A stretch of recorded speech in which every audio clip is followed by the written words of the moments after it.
Muy buenos días.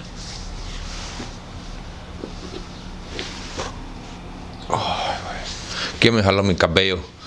Muy buenas tardes.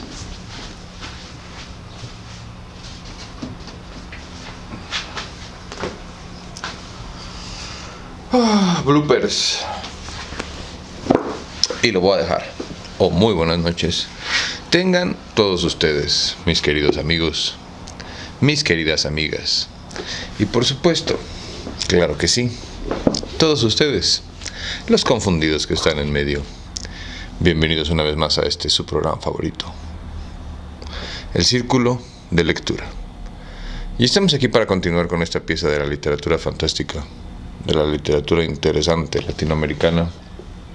Y la neta, déjenle doy un trago a mi café.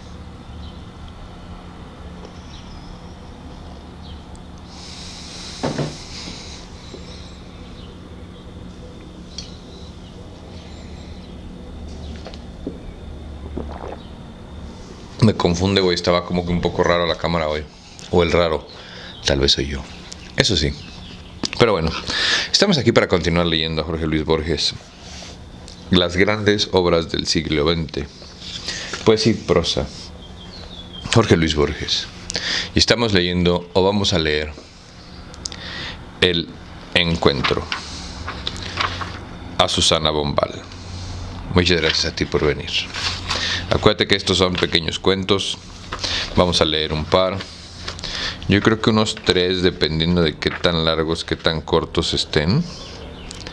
Y a partir de ahí, dijera el Ferras, vamos viendo qué pedo. El Encuentro. A Susana Bombal. Quien recoge los diarios cada mañana lo hace para el olvido o para el diálogo casual de esta tarde. Y así, no es raro que ya nadie recuerde, o recuerde como en un sueño, el caso entonces discutido y famoso de Manek Uriarte y de Duncan.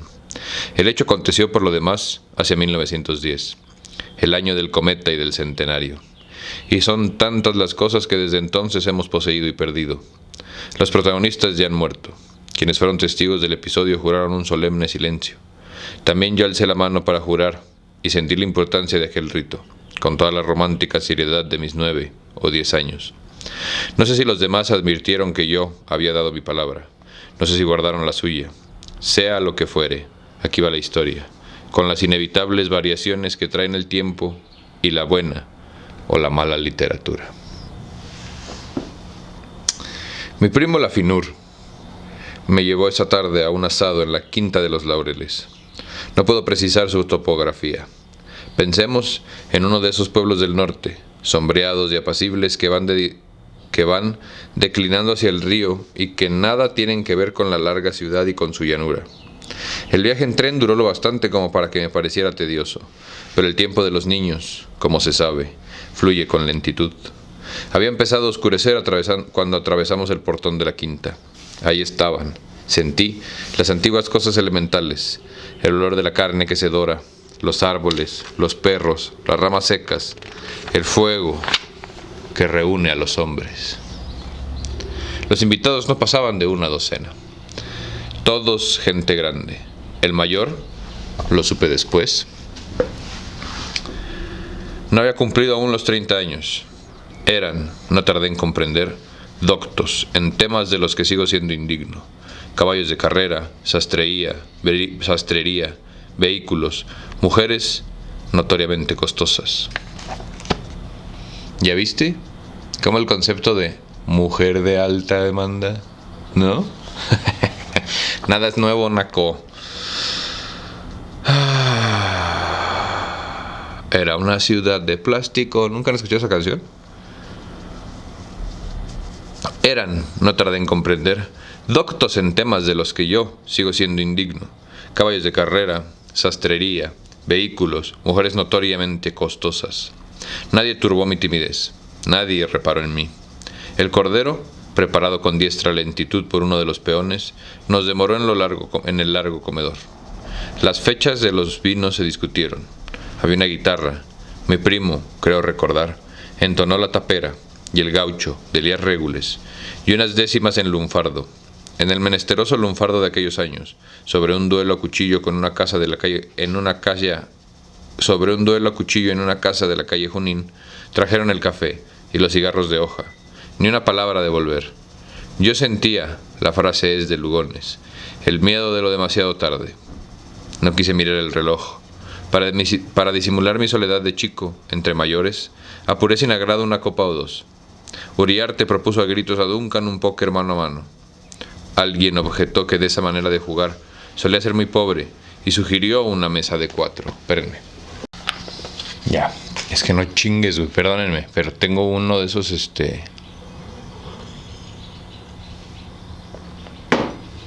Como vivimos en Mosquitolandia, güey, tenemos uno de esos pinches aparatos de luz que electrocuta a los mosquitos, pero de repente como que se le quedan trabados y tenía por lo menos los 5 o 6 primeros minutos que estuvimos grabando, güey, y puta, si el poder de la neurodivergencia nos hace algo, es que los sonidos constantes nos desesperan, güey.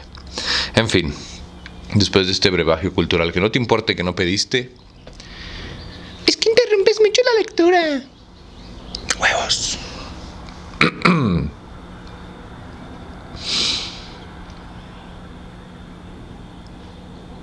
Duncan, un póker a mano a mano. Alguien objetó que esa manera de jugar solía ser muy pobre y sugirió una mesa de 4. Duncan lo apoyó, pero Uriarte, con una obstinación que no entendí, ni traté de entender, insistió en lo primero. Fuera del truco, cuyo fin esencial es poblar el tiempo con diabluras y versos y de los modestos laberintos del solitario, nunca me gustaron los naipes. Me escurrí sin que nadie lo notara. Un caserón desconocido y oscuro, solo en el comedor había luz. Significa más para un niño que un país ignorado para un viajero. Paso a paso exploré las habitaciones. Recuerdo una sala de billar, una galería de cristales con formas de rectángulos y de rombos, un par de sillones de hamaca y una ventana desde la cual se divisaba una glorieta. En la oscuridad me perdí. El dueño de casa, cuyo nombre, a la vuelta de los años puede ser Acevedo o Aceval, dio por fin conmigo. Por bondad o para complacer su vanidad de coleccionista, me llevó a una vitrina. Cuando prendió la lámpara, vi que contenía armas blancas. Eran cuchillos que en su manejo se habían hecho famosos. Me dijo que tenía un campito por el lado del Pergamino y que yendo y viniendo por la provincia había ido juntando esas cosas. Abrió la vitrina y sin mirar las indicaciones de las tarjetas me refirió su historia. Siempre, más o menos la misma, con diferencias de localidades y fechas. Le pregunté si entre las armas no figuraba la daga de Moqueira, en aquel tiempo el arquetipo del gaucho, como después lo fueron Martín Fierro y don Segundo Sombra. Hubo de confesar que no, pero que podía mostrármelo igual, con el gavilán en forma de U. Lo interrumpieron unas voces airadas. Cerró inmediatamente la vitrina. Yo lo seguí. Uriarte vociferaba que su adversario le había hecho una trampa. Los compañeros lo rodeaban, de pie. Duncan, recuerdo, era más alto que los otros. Robusto, algo cargado de hombros, inexpresivo, de un rubio casi blanco. Maneco Uriarte era movedizo, moreno, acaso achinado, con un bigote petulante y escaso. Era evidente que todos estaban ebrios. No sé si había en el piso 2 o 3 botellas tiradas o si el abuso del cinematógrafo me sugiere esa falsa memoria. Las injurias de Uriarte no cejaban, agudas y ya obscenas. Duncan parecía no oírlo. Al fin, como cansado, se levantó y le dio un puñetazo. Uriarte desde el suelo gritó que no iba a tolerar esa afrenta y lo retó a batirse. Duncan dijo que no, y agregó a manera de explicación: lo que pasa es que le tengo miedo. La carcajada fue general. Uriarte, ya de pie, replicó: voy a batirme con usted, y ahora mismo. Alguien, Dios los perdone, hizo notar que armas no faltaban. No sé quién abrió la vitrina. Maneco Uriarte buscó el arma más vistosa y la más larga, la del gavilán en forma de U. Duncan, casi al desaire, un cuchillo, de cabo de madera, con la figura de un arbolito en la hoja. Otro dijo que era muy de Maneco elegir una espada. A nadie le asombró que le temblara en aquel momento la mano. A todos, que a Duncan le pasara lo mismo.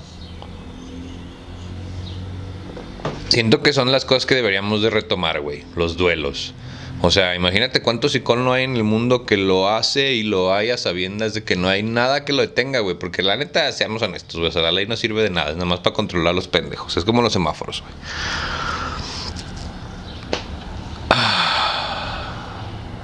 La tradición exige que los hombres en trance de pelear no ofendan la casa en que están y salgan fuera. Medio en jarana, medio en serio, salimos a la húmeda noche. Yo no estaba ebrio de vino, pero sí de aventura. Yo anhelaba que alguien matara, para poder contarlo después y para recordarlo. Quisiera que en el momento los otros no eran más adultos que yo. También sentí que un remolino que nadie era capaz de sujetar nos arrastraba y nos perdía. No se prestaba mayor fe a la acusación de Maneco. Todos la interpretaban como fruto de una vieja rivalidad, exacerbada por el vino. Caminamos entre árboles, dejamos atrás la glorieta. Uriarte y Duncan iban a la cabeza. Me extrañó que se vigilaran, como temiendo una sorpresa. Bordeamos un cantero de césped. Duncan dijo con una suave autoridad: este lugar es aparente. Los dos quedaron en el centro, indecisos. Una voz les logró: suelten esa ferretería que los estorba y agárrense de veras. Pero ya los hombres peleaban. Al principio lo hicieron con torpeza, como si temieran herirse. Al principio miraban los aceros, pero después los ojos del contrario. Uriarte había olvidado su ira, Duncan su indiferencia o desdén. El peligro los había transfigurado. Ahora eran dos hombres los que peleaban, no dos muchachos. Yo había previsto la pelea como un caos de acero, pero pude seguirla o casi seguirla, como si fuera un ajedrez. Los años, claro está, no habrán dejado de saltar o de oscurecer lo que vi. No sé cuánto duró. Hay hechos que no se sujetan en común. Hay hechos que no se sujetan a la común medida del tiempo. Sin el concho que hace de guardia. Sin el poncho que hace de guardia, paraban con el antebrazo los golpes. Las mangas, pronto gironadas, se iban oscureciendo de sangre. Pensé que nos habíamos engañado al presuponer que desconocían esta clase de esgrima. No tardé en advertir de que se manejaban de manera distinta. Quería estar muy cerca del otro, Duncan, para salvar esa desventaja. No tardé en advertir que se manejaban de manera distinta, perdón. Las armas eran desparejas. Duncan, para salvar esa desventaja, quería estar muy cerca del otro. Uriarte retrocedía para tirarse en puñaladas largas y bajas. La misma voz que había indicado la vitrina gritó: «Se están matando, no los dejen seguir».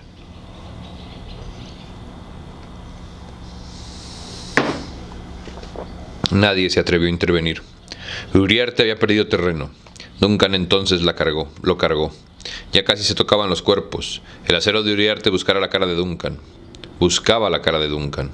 Bruscamente nos pareció más corto, porque había penetrado en el pecho. Duncan quedó tendido en el césped. Fue entonces cuando dijo con voz muy baja: «Qué raro, todo esto es como un sueño». No cerró los ojos, no se movió, y yo ya había visto a un hombre matar a otro. Maneco Uriarte se inclinó sobre el muerto y le pidió que lo perdonara. Sollozaba sin disimulo. El hecho que acababa de cometer lo sobrepasaba. Ahora sé que se arrepentía menos de un crimen que de la ejecución de un acto insensato. No quise mirar más. Lo que yo había anhelado había ocurrido y me dejaba roto. La Finur me dijo después que tuvieron que forcejear para arrancar el arma. Se formó un conciliábulo. Resolvieron en mentir lo menos posible y elevar el duelo a cuchillo a un duelo con espadas. 4 se ofrecieron como padrinos, entre ellos Acebal. Todo se arregla en Buenos Aires. Alguien es siempre amigo de alguien. Sobre la mesa de caoba quedó un desorden de barajas inglesas y de billetes que nadie quería mirar o tocar. En los años siguientes pensé más de una vez en confiar la historia a un amigo, pero siempre sentí que ser poseedor de un secreto me halagaba más que contarlo. Siempre sentí que ser poseedor de un secreto me halagaba más que contarlo. Pinches chismosos. Hacia 1929, un diálogo casual me movió de pronto a romper el largo silencio. El comisario retirado, don José Olave, me había contado historias de cuchilleros debajo del Retiro. Observó que esa gente era capaz de cualquier felonía, con tal de madrugar al contrario, y que antes de las Podestá y de Gutiérrez casi no hubo duelos criollos. Le dije haber sido testigo de uno y le narré lo acontecido hace tantos años. Me oyó con atención profesional y después me dijo: «¿Estás seguro de que Uriarte y el otro no habían visteado nunca? A lo mejor alguna temporada en el campo les habría servido de algo». «No», le contesté. Todos los de esa noche se conocían y todos estaban atónitos. Olave prosiguió sin apuro, como si pensara en voz alta. Una de las dagas tenía el gavilán en forma de U. Dagas como esas hubo 2 que se hicieron famosas. la de Moreira y la de Juan Almada por Talpacuén. Algo se despertó en mi memoria. Olave prosiguió. Usted mentó asimismo un cuchillo con cabo de madera, de la marca del arbolito. Armas como esas hay miles, pero hubo una. Se detuvo un momento y prosiguió. Güey, el cuento es sobre puñales famosos. Háblale a tu camarada. No vayan a hablar de él. El señor Acevedo tenía su establecimiento de campo cerca de Pergamino. Precisamente por aquellos pagos anduvo, a fines de siglo, otro pendenciero de mentas, Juan Almaza. Desde la primera muerte que hizo, a los 14 años, usaba siempre un cuchillo corto de esos, porque le trajo suerte. Juan Almaza y Juan Almada se tomaron inquina, porque la gente los confundía. Durante mucho tiempo se buscaron y nunca se encontraron. A Juan Almanza lo mató una bala perdida en unas elecciones. El otro, creo, murió de muerte natural en el Hospital de las Flores. Una bala perdida en unas elecciones. Ahí nada más para que se vayan ubicando. Nada más, se dijo esa tarde. Nos quedamos pensando. 9 o 10 hombres que ya han muerto. Vieron lo que vieron mis ojos. La larga estocada en el cuerpo y el cuerpo bajo el cielo. Pero el fin de otra historia más antigua fue lo que vieron. Manuel Curiarte no mató a Duncan. Las armas, no los hombres, pelearon. Habían dormido, lado a lado, en una vitrina hasta que las manos las despertaron. ¿Acaso se agitaron al despertar? Por eso tembló el puño de Uriarte, por eso tembló el puño de Duncan. Los dos sabían pelear, no sus instrumentos, los hombres, y pelearon bien esa noche. Se habían buscado largamente por los largos caminos de la provincia, y por fin se encontraron. Cuando sus gauchos ya eran polvo, en su hierro dormía, y acechaba un rencor humano. Las cosas duran más que la gente. ¿Quién sabe si la historia concluye aquí? ¿Quién sabe si no volverán a encontrarse? ¡Chan, chan!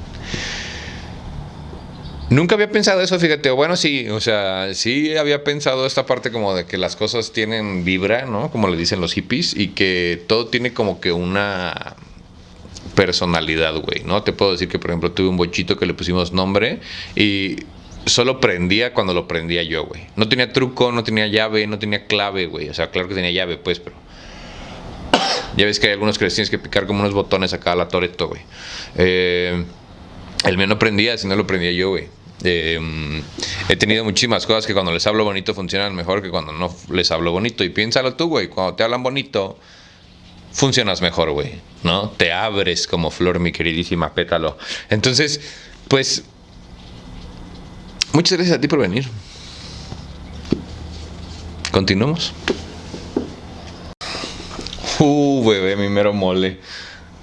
La señora mayor. El 14 de enero de 1941, María Justina Rubio de Jáuregui cumpliría 100 años. Era la única hija de guerreros de la independencia que no había muerto. El coronel Mariano Rubio, su padre, fue lo que sin irreverencia puede llamarse un prócer menor. Nacido en la parroquia de la Merced, hijo de los hacendados de provincia, fue promovido a alférez en el ejército de los Andes. Militó en Chacabuco, en la derrota de Cancha Rayada, en Maipú, y, 2 años después, en Arequipa. Se cuenta que la víspera de esta acción, José de Olvarraría y él cambiaron sus espadas. A principios de abril del 23 ocurriría el célebre combate de Cerro Alto, que, por haberse librado en el valle, suele denominarse también como Cerro Bermejo. Siempre envidiosos de nuestras glorias, los venezolanos atribuyen esa victoria al general Simón Bolívar. Pero el observador imparcial, el historiador argentino, no se deja embaucar, y sabe muy bien que sus laureles corresponden al coronel Mariano Rubio. Este, a la cabeza de un regimiento de húsares colombianos, decidió la incierta contienda de sables y de lanzas, que preparó las no menos famosas jornadas de Junín y Ayacucho, en las que también se batió. Recibió una herida en la última. El 27 le fue dado actuar con denuedo, en Ituzaingó, a las órdenes inmediatas de Alvear. Pese a su parentesco con Rosas, fue hombre de la Valle, y dispersó a los montoneros en una acción en la que él llamó siempre una sableada. Derrotados los unitarios, emigró al estado oriental, donde se casó. En el decurso de la Guerra Grande murió en Montevideo. Plaza sitiada por los blancos, por los blancos de Oribe. Estaba por cumplir 44 años, que ya eran casi la vejez. Fue amigo de Florencio Varela. Es alto verosímil que los profesores del colegio militar lo hubieran aplazado. Solo habría cursado batallas, pero ni un solo examen. Dejó 2 hijas, de las cuales María Justina, la menor, es la que nos importa.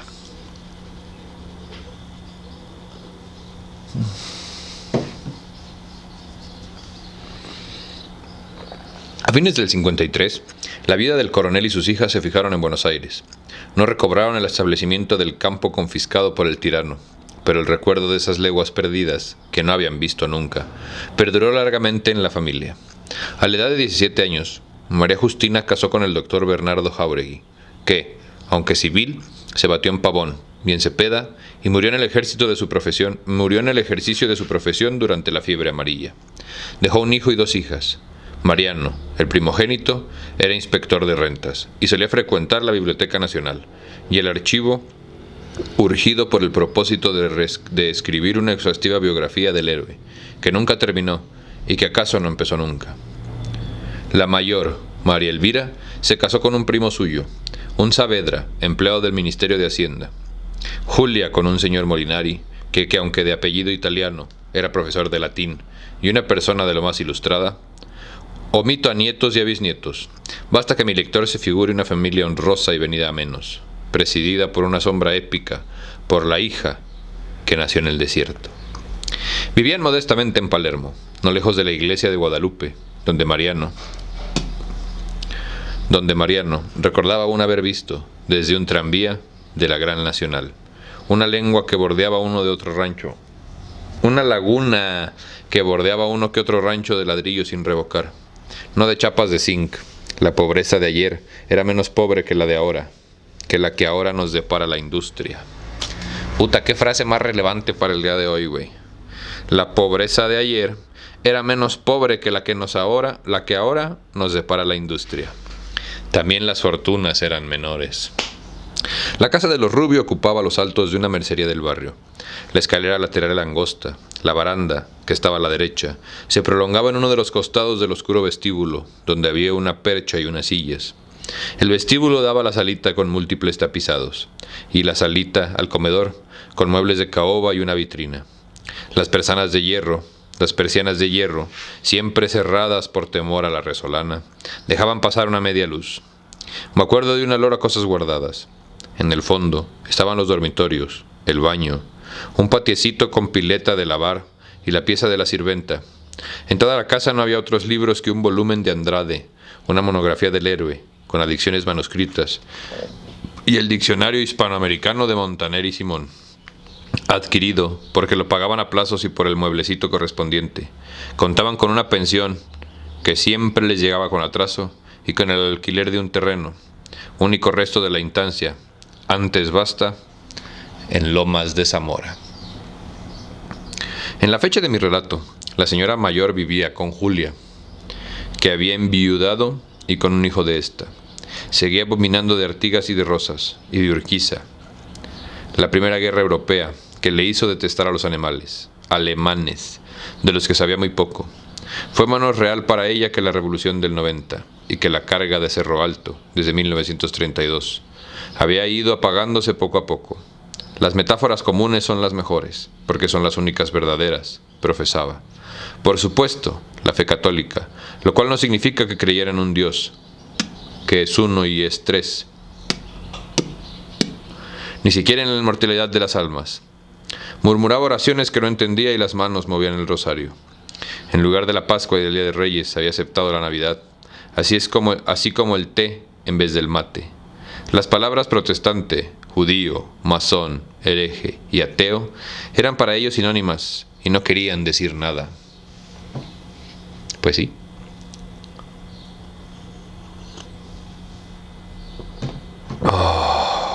Mientras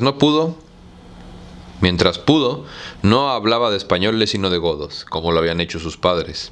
En 1910 no quería creer que la infanta, que al fin y al cabo era una princesa, hablara con toda previsión como una gallega cualquiera, y no como una señora argentina. Fue en el velorio de su yerno, donde una parienta rica que nunca había pisado la casa, pero cuyo nombre buscaban con avidez en la crónica social de los diarios, le dio la desconcertante noticia. La nomenclatura de la señora Jáuregui siguió siendo anticuada.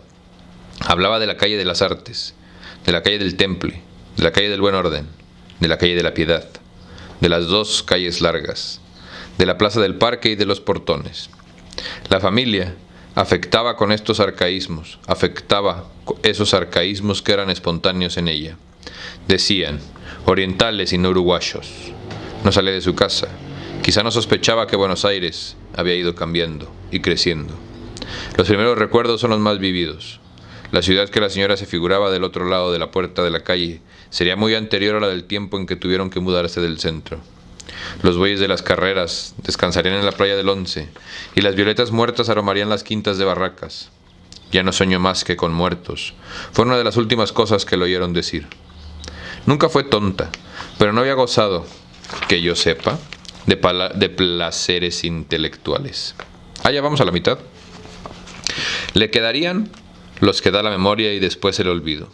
Siempre fue generosa. Recuerdo los tranquilos ojos claros y la sonrisa. ¿Quién sabe qué tumulto de pasiones, ahora perdidas y que ardieron, hubo en esa vieja mujer, que había sido tan agraciada, muy sensible a las plantas, cuya modesta vida silenciosa era fina a la de ella, y cuidaba unas begonias en su cuarto y tocaba las hojas que no veía. Hasta 1929, en que se hundió en el entresueño, contaba sucedidos históricos, pero siempre con las mismas palabras y en el mismo orden, como si fueran el Padre Nuestro. Sospeché que ya no respondían imágenes. Lo mismo le daba a comer una cosa que otra. Era, en suma, feliz. Dormir, según se sabe, es el más secreto de nuestros actos. Le dedicamos una tercera parte de la vida y no lo comprendemos. Para algunos no es otra cosa que un eclipse de la vigilia. Para otros, un estado más complejo que abarca un tiempo el ayer, el ahora y el mañana.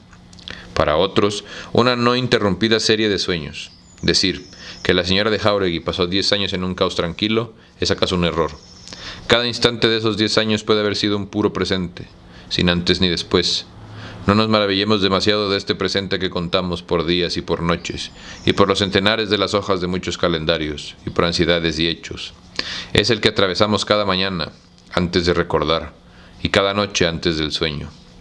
Todos los días somos 2 veces la señora mayor.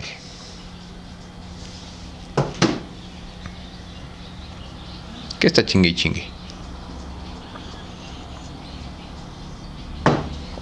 Pero que se esperen, estamos haciendo cosas más importantes. Los Jáuregui vivían, ya lo hemos visto, en una situación algo falsa. Creían pertenecer a la aristocracia, pero la gente que figura los ignoraba. Eran descendientes de un prócer, pero los manuales de historia solían prescindir de su nombre. Es verdad que lo conmemoraba una calle, pero esa calle, que muy pocos conocen, estaba perdida en los fondos del cementerio del oeste. La fecha se acercaba. El 10, un militar de uniforme se sintió con una cara firme. El 10, un militar de uniforme se presentó, con una carta firmada por el propio ministro anunciando su visita para el 14. Los Jáuregui mostraron esa carta a todo el vecindario y recalcaron el membrete y la firma autógrafo. Luego fueron llegando los periodistas para la redacción de la nota. Les facilitaron todos los datos. Era evidente que en su vida habían oído hablar del coronel Rubio. Gente casi desconocida habló por teléfono para que los invitaran. Con diligencia trabajaron para el gran día. Enceraron los pisos, limpiaron los cristales de las ventanas, desenfundaron las arañas, lustraron la caoba, pulieron la platería de la vitrina. Modificaron la disposición de los muebles y dejaron abierto el piano de la sala para lucir el cubretelas de terciopelo. La gente iba y venía. La única persona ajena a esa bulla era la señora Jáuregui, que parecía no entender nada. Sonreía. Julia, asistida por la sirvienta, la acicaló, como si ya estuviera muerta. Lo primero que las visitas verían al entrar sería el óleo del prócer y, un poco más abajo y a la derecha, la espada de sus muchas batallas. Aún en las épocas de la penuria se habían negado siempre a venderla, y pensaban en donarla al Museo Histórico. Una vecina de lo más atenta les prestó para la ocasión una maceta de malbones. La fiesta empezaría a las 7. Fijaron como hora a las 6:30 porque sabían que a nadie le gusta llegar a encender las luces. A las 7:10 no había un alma. Discutieron con alguna actitud las desventajas y ventajas de la impuntualidad. Elvira, que se preciaba de llegar a la hora precisa, dictaminó que era una imperdonable desconsideración tener esperando a la gente. Julia, repitiendo palabras de su marido, opinó que llegar tarde es una cortesía, porque si todos lo hacen es más cómodo y nadie apura a nadie. A las 7:15 la gente no cabía en la casa. El barrio entero pudo ver y envidiar el coche y el chofer de la señora Figueroa, que no las invitaba casi nunca, pero que recibieron con efusión, para que nadie sospechara que solo se veían por muerte de un obispo.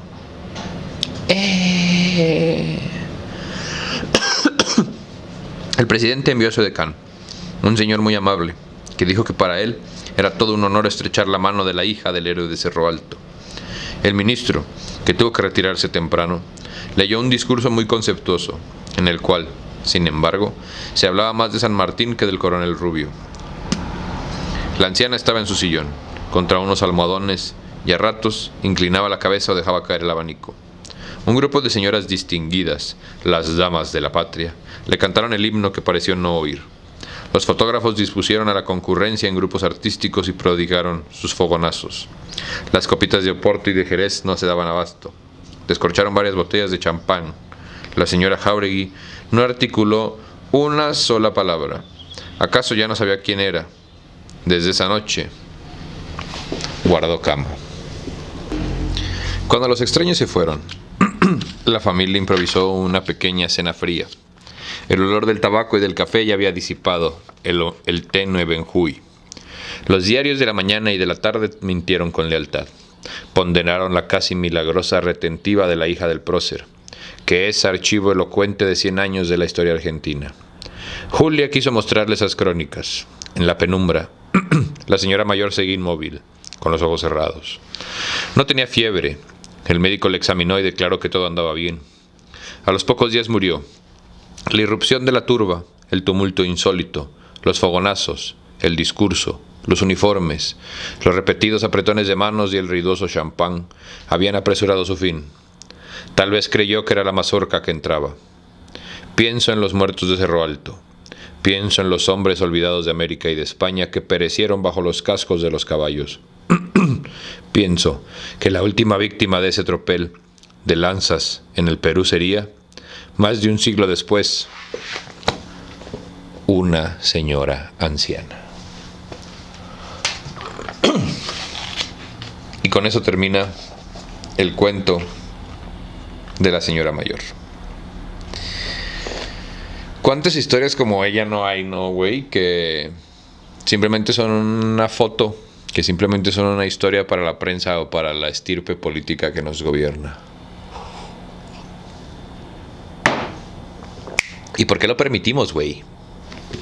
No sé si quiero discutir, no sé si quiero conspirar. No sé si me quiero enojar, es muy temprano.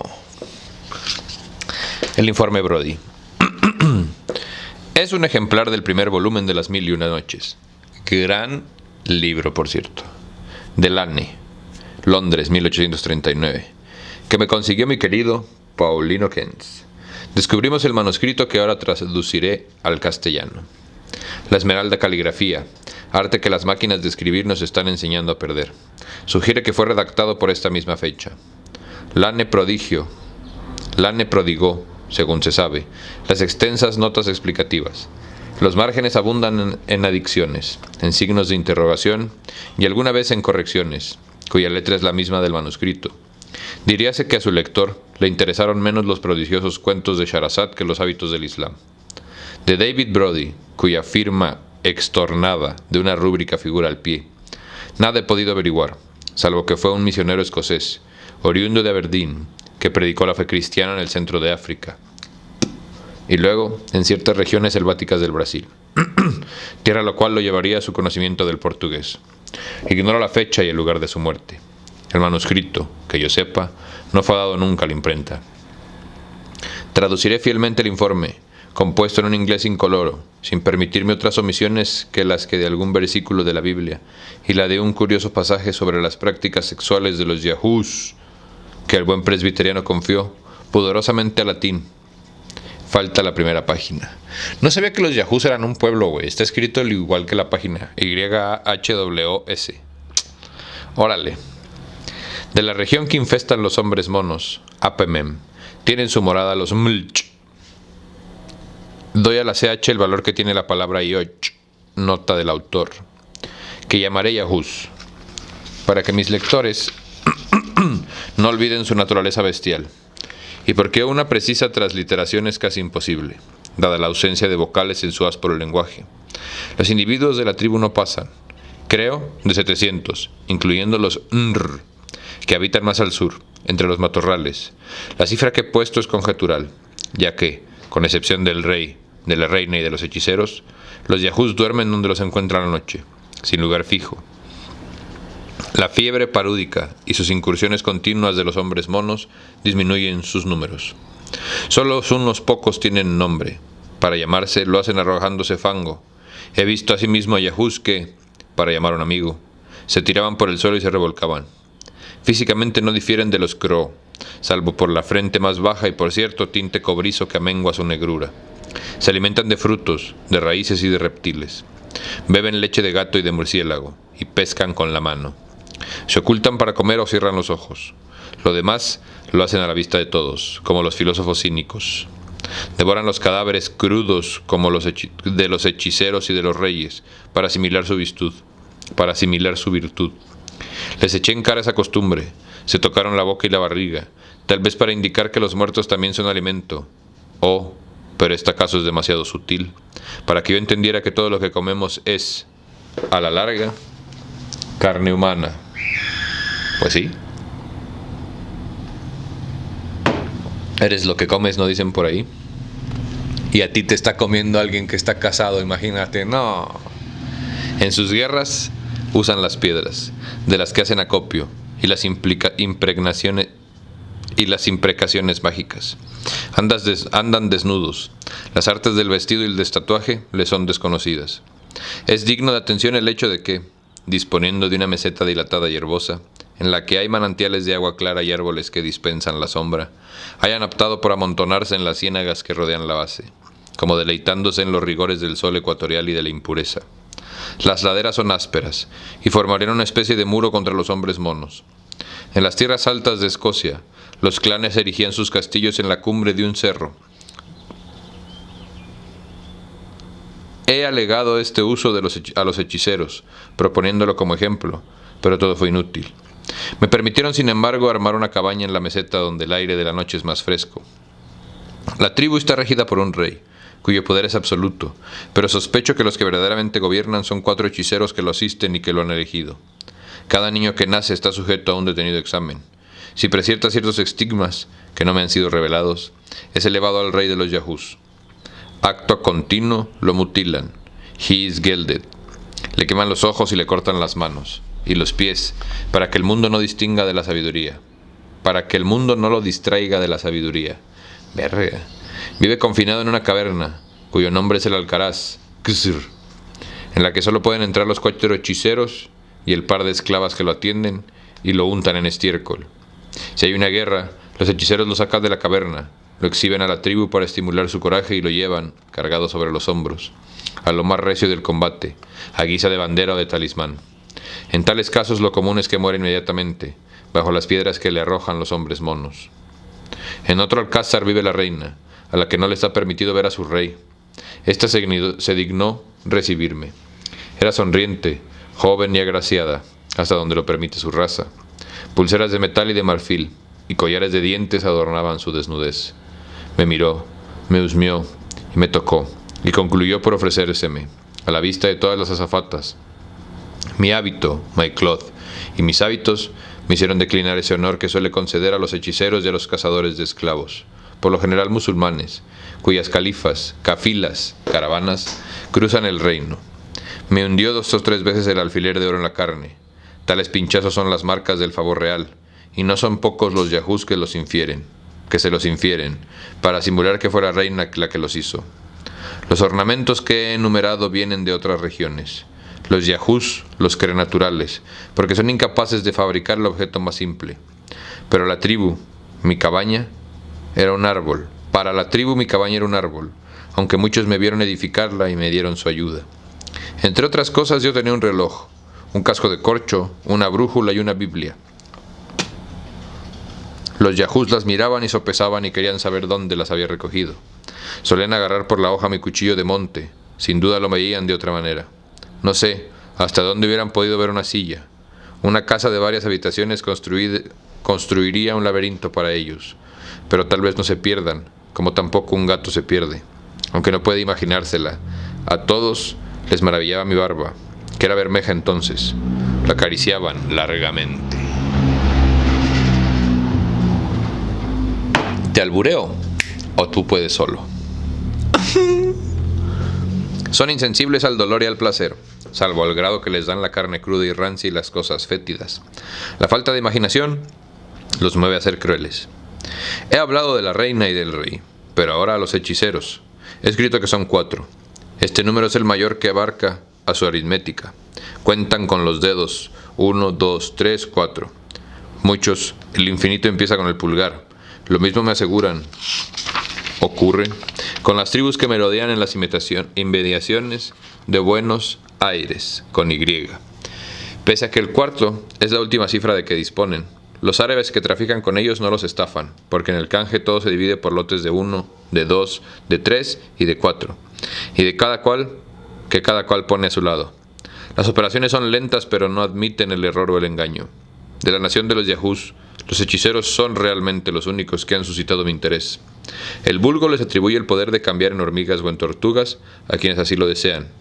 Un individuo que advirtió mi incredulidad me mostró el hormiguero como si se fuera una prueba. La memoria les falta a los yahoos, o casi no la tienen. Hablan de los estragos causados por una invasión de leopardos, pero no saben si ellos la vieron, o sus padres, o si cuentan un sueño. Los hechiceros la poseen, aunque en grado mínimo. Pueden recordar la tarde, hechos que ocurrieron en la mañana, o aún la tarde anterior.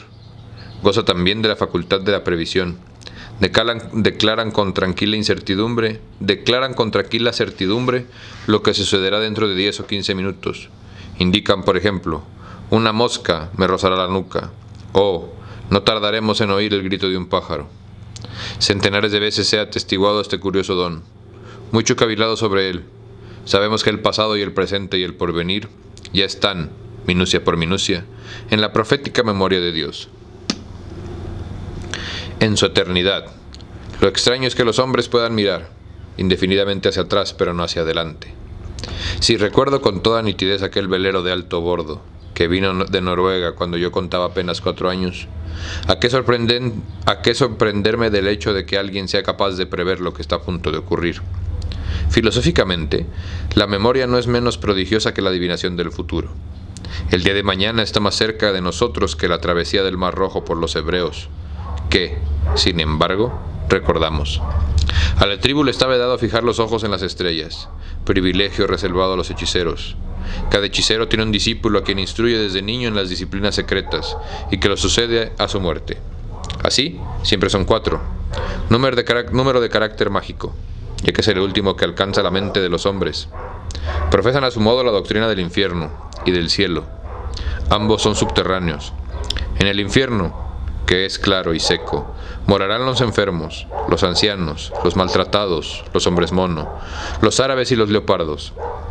En el cielo, que se figura pantanoso y oscuro, el rey, la reina, los hechiceros, los que en la tierra han sido felices, duros y sanguinarios, veneran a sí mismo a un dios, cuyo nombre es estiércol. No sé si se está burlando, güey. Y que posiblemente han ideado imagen y semejanza del rey. Es un ser mutilado, ciego, raquítico y de ilimitado poder. Suele asumir la forma de una hormiga o de una culebra.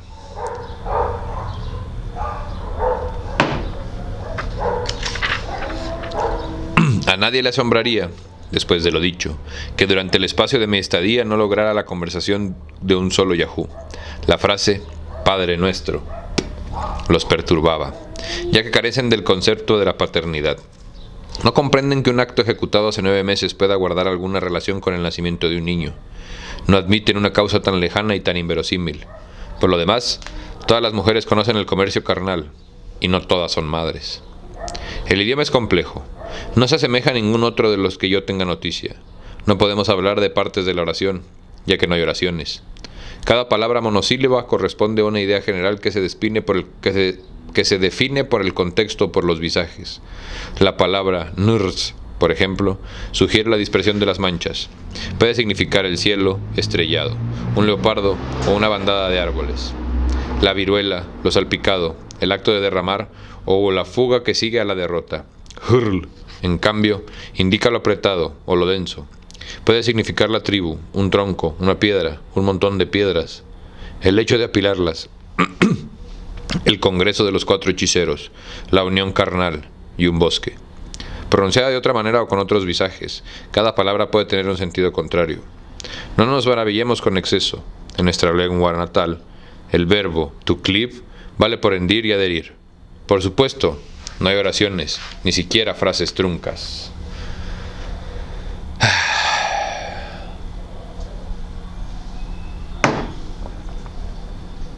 La virtud intelectual de abastecer a semejante idioma postula me sugiere que los Yaquz, pese a su barbarie, no son una nación primitiva sino degenerada.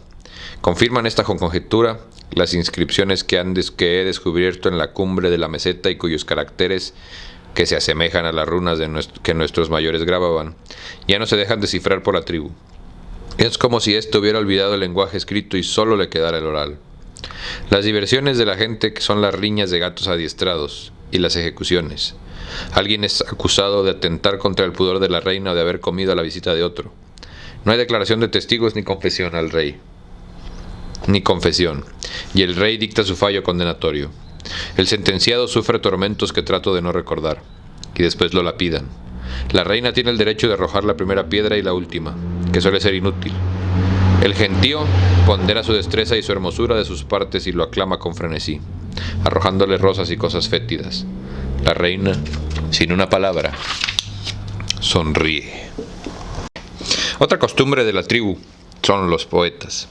A un hombre se le ocurre ordenar 6 o 7 palabras, por lo general enigmáticas.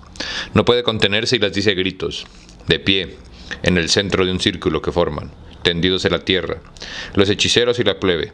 Si el poema no excita, no pasa nada. Si las palabras del poeta lo sobrecogen, todos apartan de él, en silencio, bajo el mandato de un horror sagrado, under a holy dread. Sienten que lo ha tocado, el espíritu. Nadie hablará con él ni lo mirará, ni siquiera su madre. Ya no es un hombre sino un dios, y cualquiera puede matarlo. El poema, si puede, busca refugio en los arenales del norte. He referido ya cómo arribé a la tierra de los Yahús. El lector recordará que me cercaron, que tiré al suelo de un fusil, que tilé al aire un tiro de fusil, y que tomaron la descarga por una suerte de trueno mágico. Para alimentar ese error, procuré andar siempre sin armas. Una mañana de primavera, al rayar el día, nos invadieron bruscamente los hombres mono. Bajé corriendo de la cumbre, arma en mano, y maté a 2 de esos animales. Los demás huyeron atónitos. Las balas, ya se sabe, son invisibles. Por primera vez en mi vida oí que me aclamaban. Fue entonces, creo, que la reina me recibió. La memoria de los Yahús es precaria. Esa misma tarde me fui. Mis aventuras en la selva no importan. Di al fin con una población de hombres negros que sabían arar, sembrar y rezar, y con los que me entendí en portugués. Un misionero romanista, el padre Fernández, me hospedó en su cabaña y me cuidó hasta que pude reanudar mi penoso viaje. Al principio me causaba algún asco verlo abrir la boca sin disimulo y echar adentro piezas de comida. Yo me tapaba con la mano o desviaba los ojos. A los pocos días me acostumbré. Recuerdo con agrado nuestros debates en materia teológica. No logré que volviera a la genuina fe de Jesús.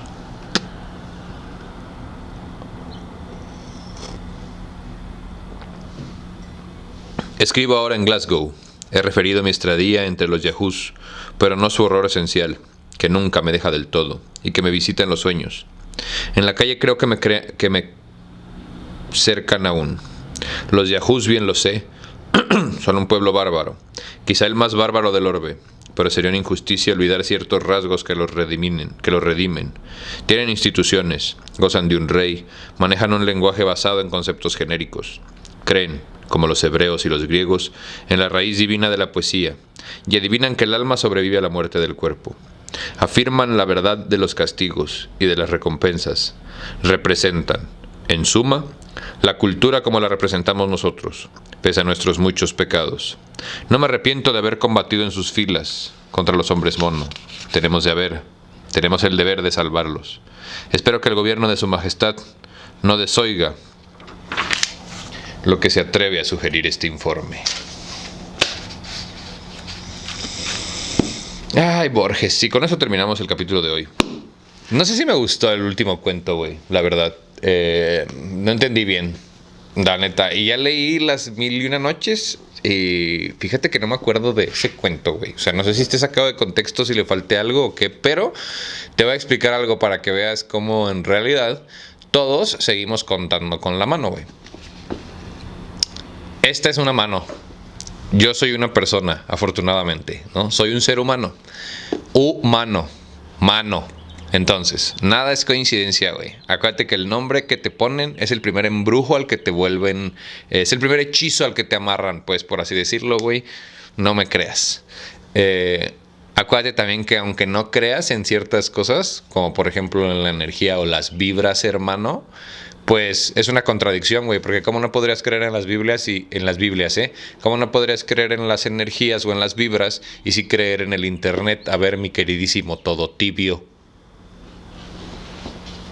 O en la energía, güey, eléctrica principalmente, ¿no? Entonces, cuando este güey dice que son bárbaros porque cuentan con la mano, nosotros hasta la fecha medimos nuestros números y nuestras cuentas y nuestro día, güey, el mundo gira por tu mano, fíjate. ¿Nunca te has preguntado con tu pensamiento crítico, tú que eres una persona muy inteligente, por qué chingados 12 horas, güey? O sea, ¿por qué no 10? Si todo sería más fácil si fueran múltiplos de 10. Pues es por tu mano, güey. Tu dedo tiene 4 falanges, ¿no? Cada dedo, más bien. No me acuerdo bien cómo se llaman, güey, pero según yo esta es la falange. Si agarras tu mano y la volteas a ver así como lo estoy haciendo yo, no te voy a enseñar a leer las líneas de tu mano, mi todo básico. Tienes 3 cuadritos, 3 rombos, bueno, 3 rectángulos en cada mano, güey. Tal vez tengas unas líneas que dividen y hacen otras porciones más pequeñas, pero ese es otro drama totalmente diferente del que no vamos a hablar hoy. Si contamos, en cada dedo tengo 3 espacios, güey. 1, 2, 3, 4, 5, 6, 7, 8, 9, 10, 11, 12. Y te das cuenta, güey, cómo seguimos viviendo en la puta Edad Media, güey. Y de aquí viene todo. ¿Por qué no contaron los 2 del dedo pulgar? No sé. ¿Por qué el dedo pulgar solamente tiene 2 en vez de 3? No tengo idea, güey. Pero sí te puedo decir que hasta la fecha seguimos midiendo el tiempo con la mano. Muchísimas gracias a ti por venir, ser humano, a tu ejercicio de resistencia cultural favorito. Yo soy tu conspiranoico favorito, tu pensador favorito, el último filósofo de nuestra época. Slavoj Žižek, quiero ser como tú cuando sea grande. Gracias por venir. Nos vemos pronto. Chao.